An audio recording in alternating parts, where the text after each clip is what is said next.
You know, imagine like when you take that to the extreme, where, you know, bad actors can now manipulate large swaths of people. There should be no less than about a good 7,000 people watching. To do anything you want. I'm just telling everybody that's watching, make sure y'all resubscribe.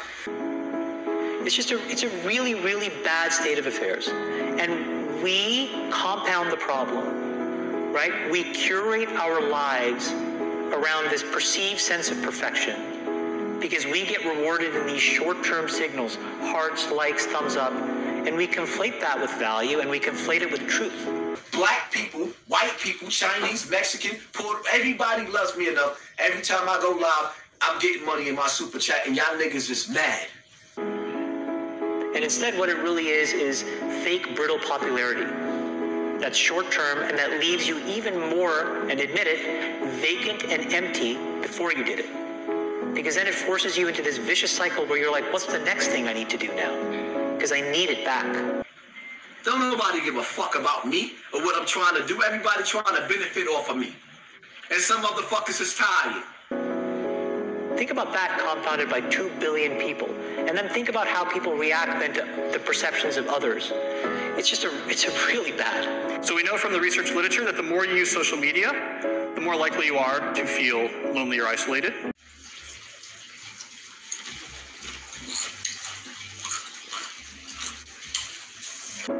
We know that the constant exposure to your friends' carefully curated positive portrayals of their life can leave you to feel inadequate and can increase rates of depression. I'm fucking angry. Do I look like I'm drunk? Do I sound like I'm slurring? Or do I sound like I'm angry? Here's the thing. The world we live in isn't real. Social media isn't real. Social media isn't real. And by design, social media rewards us for showing our best life. The edited, posed, champagne, Michelin star, holiday, orchestrated best angle of our life. The highlight reel. And you end up comparing your behind the scenes to other people's fake highlight reel and using others as a mirror or benchmark for how you should look, how successful you should be, or how you should live. These fake comparisons will only serve to make you feel inadequate and inferior to something that isn't even real. Research continually shows that comparing your life to someone else's creates envy, low self-confidence, low self-esteem, and depression. You're not fucking with me, bro. This snapback alone is beating every hat you got. I seen your swag. I saw you on the panel. You don't got one.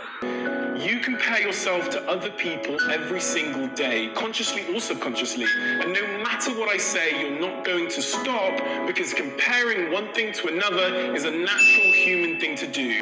But you have to change the object of your comparison. From someone else to yourself. You have to measure yourself against yourself. And by doing this, you start at a base point where you consider yourself to be perfectly fine exactly how you are. But it also is the most effective, motivating, and healthy way to work to improve yourself. You'll become your happiest self when you stop putting pressure on yourself to be more like someone else, and when you start comparing real to real.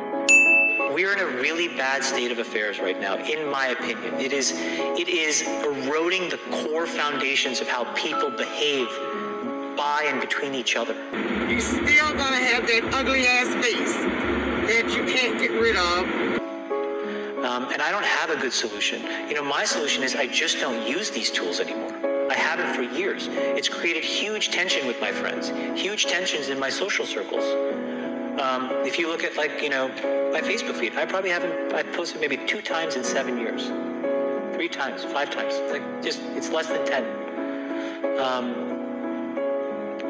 And it's weird. I guess I kind of just innately didn't want to get programmed. And so I just tuned it out. But I didn't confront it. And now to see what's happening, it really bums me out. If you feed the beast, that beast will destroy you. If you push back on it, we have a chance to control it and rein it in. And it is a point in time where people need to hard break from some of these tools and the things that you rely on. The short-term dopamine-driven feedback loops that we have created are destroying how society works. No civil discourse, no cooperation, misinformation, mistruth. And it's not an American problem. This is not about Russian ads. This is a global problem.